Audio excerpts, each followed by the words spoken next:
Assalamualaikum students. My name is Tahira Jabin. I am your Islamiyat teacher from Real Scholars.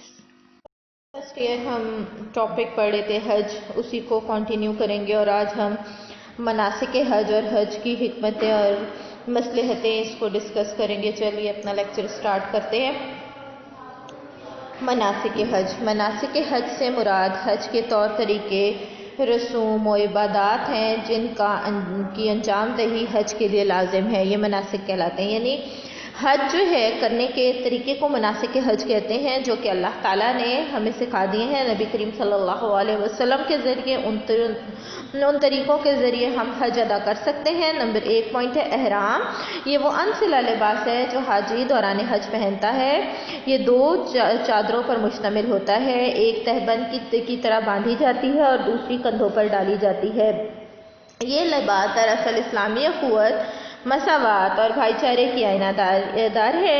مرنے کے بعد کفن پہنائے جانے کی بھی یاد دلاتا ہے۔ یعنی اس میں کیونکہ سب ہی چاہے امیر ہے، چاہے غریب ہے، چاہے وہ کسی بھی بادشاہ ہے، فقیر ہے، جو بھی ہے وہ ایک ہی قسم کا لباس پہنتا ہے، تو اس میں اخوت اور مساوات یعنی برابری کا ایک درس ملتا ہے اور اس بات کی بھی یاد دلاتا ہے کہ مرنے کے بعد بھی ایسا ہی ایک لباس پہننا ہے۔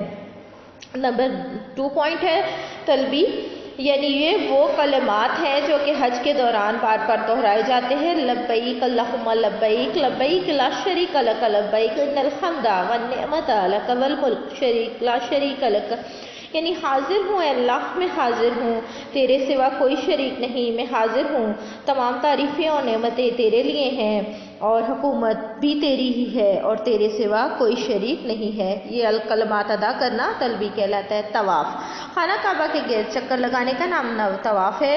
ہر حاجی کو 7 مرتبہ طواف کرنا پڑتا ہے۔ نمبر 4 پوائنٹ ہے مقام ابراہیمی۔ تعمیر کعبہ کے سلسلے میں حضرت ابراہیم علیہ السلام نے جس پتھر پر کھڑے ہو کر خانہ کعبہ کی تعمیر کی تھی، اس کی دیواریں بلند کی تھی، یہ پتھر حرم کعبہ میں نصب ہے، اس کو مقام ابراہیم کہتے ہیں۔ ہر حاجی کو طواف کے بعد یہاں 2 رکعت نماز ادا کرنا پڑتی ہے۔ اس کے بعد ہے نمبر 5 پوائنٹ ہے حجر اسود۔ یہ وہ سیاہ پتھر ہے جو خانہ کعبہ میں ایک طرف نصب ہے، اس سے طواف کے چکر شمار کیے جاتے ہیں، یعنی یہاں پر اس پوائنٹ پر پہنچ کے اگلا چکر شروع ہو جاتا ہے۔ ہر حاجی طواف کے دوران اسے بوسہ دیتا ہے، ہاتھ لگاتا ہے، چومتا ہے یا پھر اشارہ کر دیتا ہے۔ اچھا، نمبر 6 پوائنٹ ہے صحیح۔ صحیح کا مطلب کیا ہے؟ چلنا یا دوڑنے کے ہے۔ اصطلاح میں اس سے مراد حاجیوں کا صفا و مروہ میں کے دوران صفا و مروہ کی پہاڑیوں کے درمیان 7 بار تیز تیز چلنا جو ہے صحیح کہلاتا ہے۔ یہ حضرت ابراہیم علیہ السلام کی بیوی ہاجرہ علیہ السلام کی یاد میں منائی جاتی ہے، جو اپنے بچے حضرت اسماعیل علیہ السلام سے پانی کی تلاش میں ان پہاڑیوں کے درمیان مضطربانہ یعنی بے چینی سے دوڑی تھی تاکہ اپنے بیٹے کو پانی پلا سکیں، تو اسی کی یاد میں یہ جو ہے یہ رکن ہم ادا کرتے ہیں۔ عرفات، یہ وہ میدان ہے جہاں پر جو کہ ہر 10 میل کے فاصلے پر جو کہ واقع ہے، اور وقوف عرفات حج کا سب سے بڑا رکن ہے، اس کے بغیر حج نہیں ہوتا۔ اور عرفات کے میدان میں سب جو ہے جمع ہوتے ہیں اور یہاں پر جو ہے وہ خطبہ دیا جاتا ہے۔ اس کے بعد ہے رمی کنکریاں مارنے کو کہتے ہیں۔ میدان عرفات سے واپسی پھر منی کے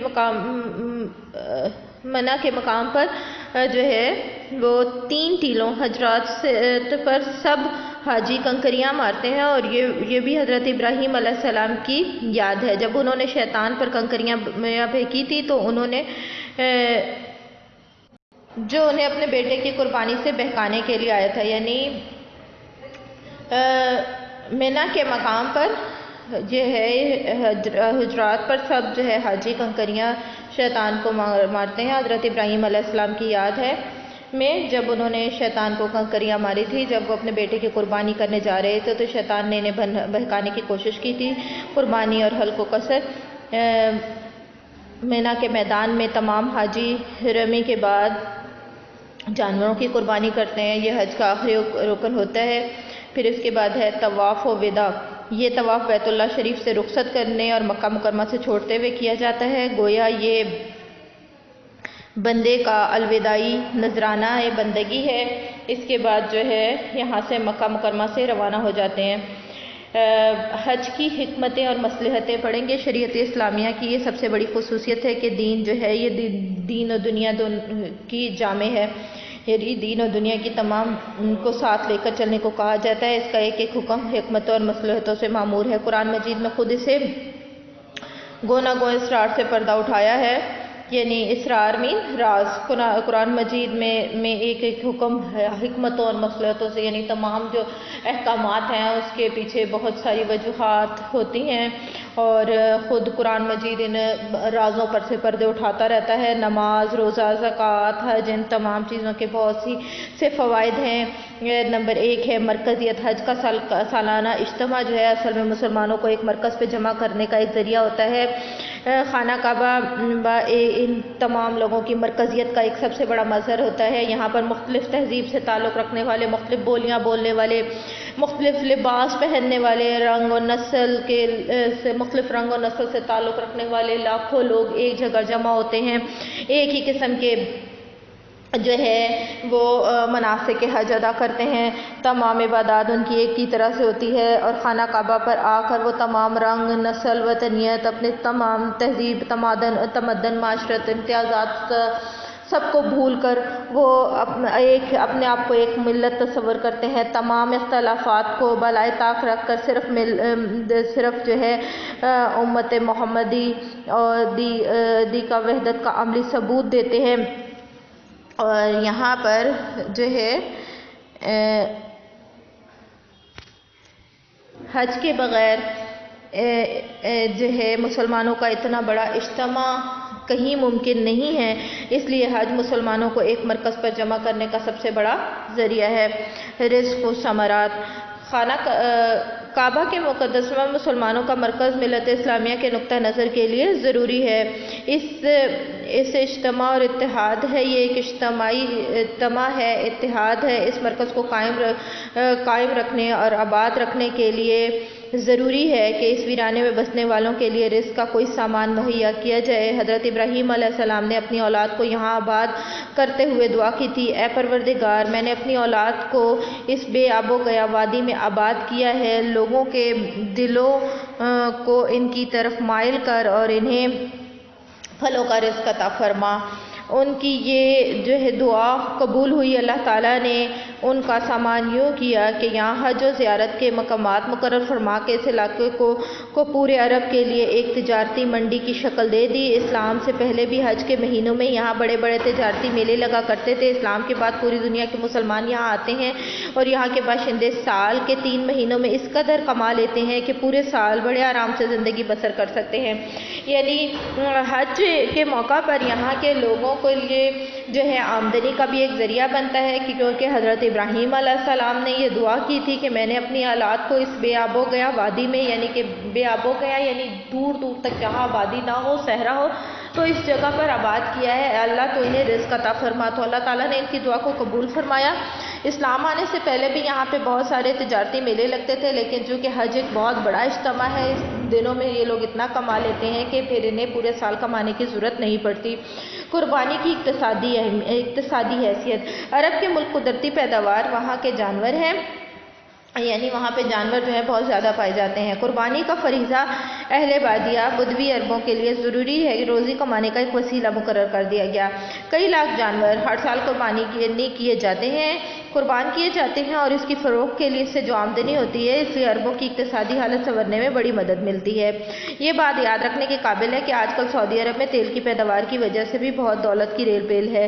یوں معلوم ہوتا ہے کہ حج کے دنوں میں تجارت کی آمدنی تیل کی آمدنی کے سامنے کوئی حیثیت نہیں رکھتی، لیکن بعض ماہرین کے اندازوں کے مطابق تیل زیادہ سے زیادہ 1 صدی میں ختم ہو جائے گا۔ حج ایک ایسا ذریعہ آمدنی ہے جو قیامت تک باقی رہے گا۔ تیل کی دریافت سے پہلے، تیل کے خاتمے کے بعد یہ مستقل ذریعہ ہے جس سے مکہ معظمہ اور مدینہ منورہ کے باشندوں کا ماضی مستقبل اقتصادی لحاظ سے وابستہ رہے گا. یعنی قربانی کے لیے جو جانور ہیں وہ بھی چونکہ یہیں پہ آ کر خریدے جاتے ہیں. یہ بدھ بھی یعنی کہ اہل بادیہ یعنی کہ بدھ بھی عربوں کے لیے روزی کمانے کا ایک ذریعہ ہے. اگرچہ یہاں پر یہ تیل کی دولت سے مالا مال ہے، لیکن ماہرین کے مطابق یہ تیل جو ہے 1 صدی میں ختم ہو جائے گا. لیکن حج ایک نہ رکنے والا فریضہ ہے جو تا قیامت جاری رہے گا، اور یہ لوگ جو ہیں یوں ہی اپنے جانور جو ہے قربانی کے جانور جو ہے ان کی آمدنی کا ذریعہ بنے رہیں گے، جو مستقبل میں بھی ان کی اقتصادی حالت بہتر رہے گی. اس کے بعد ہے تاریخیت. اسلام کے ابتدائی تاریخ کا ہر حرف اسی سرزمین پر نقش اور لازوال ہے. رسول اللہ صلی اللہ علیہ وسلم کی ولادت سے لے کر ہجرت تک اسلام جن جن مراحل سے گزرا ہے اس کی یادوں کی امانت دار اور امین ہے.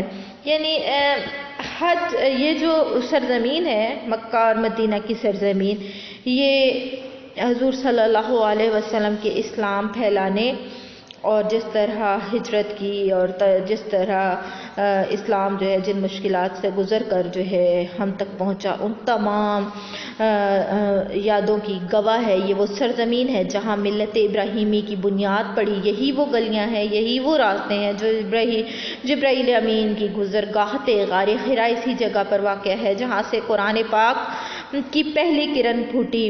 پھر جب ایک مسلمان ان مقامات مقدسہ کی زیارت کرتا ہے، پھر ان کی طرف قدم بڑھاتا ہے، تو یہ سارے مناظر، ساری یادیں اس کے دل میں تازہ ہو جاتی ہیں. پھر عقیدت سے اس کے سر جھک جاتے ہیں، اس کی پیشانی زمین سے جا لگتی ہے، آنکھیں اشک بار ہو جاتی ہیں، اس زبان پر اللہ تعالیٰ کی حمد و ثنا، تسبیح، تحلیل کے کلمات جاری ہو جاتے ہیں. ایمان تازہ ہو جاتا ہے اور عقیدہ مضبوط ہو جاتا ہے. اور یہی وہ یادیں ہیں جو وہ لے کر وہ اپنے وطن واپس لوٹتا ہے تو اپنے آپ کو ایک بدلا ہوا انسان محسوس کرتا ہے. اور یہ فائدہ کچھ کم حیثیت نہیں رکھتا. یہ کسی حج جو ہے کا یہ فائدہ کہ ایک انسان کی پوری زندگی بدل جائے، وہ اسلام کے ان چیزوں کو، اسلام کے ان واقعات کو اور ان مقدمات مقدسہ کو اپنی آنکھوں سے دیکھے اور اس کی وہ یادیں تازہ ہو جائیں. نبی کریم صلی اللہ علیہ وسلم کی ہجرت کے واقعات اس کو تازہ ہو جائے. غار حرا کا وہ مقام جہاں پر قرآن پاک نازل ہوا، اس کو اپنی آنکھوں سے دیکھنا اس کے اسلام کو مزید تازہ کر دیتا ہے، اس کے ایمان میں اضافہ کر دیتا ہے. اور جب وہ واپس آتا ہے تو اس کی شخصیت بدل جاتی ہے. مساوات. اسلام حج کے ذریعے پوری انسانیت میں برابری کا درس دیتا ہے، اور نماز کی مدد سے بھی وہ مساوات قائم رکھنے کا ذریعہ ہے، لیکن پوری وسعت اور شان کے ساتھ مساوات جو ہے حج میں قائم ہو جاتی ہے. اگرچہ نماز میں بھی یہی ہے کہ نماز میں بھی تمام لوگ جو ہے وہ جمع ہوتے ہیں اور ایک ہی امام کے پیچھے نماز ادا کرتے ہیں، لیکن حج کے موقع پر تمام دنیا میں جو ہے وہ ایک مساوات کا درس قائم ہو جاتا ہے، جہاں امیر غریب کالے گورے تمام لوگ ایک ہی لباس پہنے ہوئے، ایک ہی جیسی صورت بنائے ہوئے اور ایک ہی میدان میں جمع ہوتے ہیں. وہاں کسی کے لیے کوئی خاص جگہ کی نہیں ہوتی، یعنی کہ ہر شخص جو ہے اس میدان میں جمع ہوتا ہے. کوئی افضل نہیں ہے، کسی کے آگے یا پیچھے جانے کی کوئی قید نہیں ہے. اسلام میں مساوات کی شان اپنی پوری قوت سے جلوہ گر ہوتی ہے. نہ کوئی بندہ رہا نہ کوئی بندہ نواز، یعنی تمام مسلمان جو ہیں چاہے وہ امیر ہیں چاہے وہ غریب ہیں اور ایک ہی طرح کے مناسک ادا کرتے ہیں، ایک ہی لباس پہنتے ہیں. الغرض جو ہے وہ حج جو ہے ملی تشکر ہے اور اتحاد کا ایک جذبہ ہے اس کے اندر، اور تہذیبی، تمدنی، ثقافتی، تاریخی، اقتصادی فوائد کا وسیلہ ہے. امت مسلمہ کی شیرازہ بندی کرنے میں یگانگت، اخوت، مساوات اور بھائی چارے کا قابل مظہر ہے اور اسلام کا ایک وہ جز ہے جس سے ایمان تازہ ہو جاتے ہیں. اللہ تعالی ہم سب کو حج کرنے اور اس کی برکات سے فیض یاب ہونے کی توفیق عطا فرمائے. اپنا بہت سا خیال رکھیے گا اور اس لیکچر کو جو ہے سنیے گا غور سے. اللہ حافظ.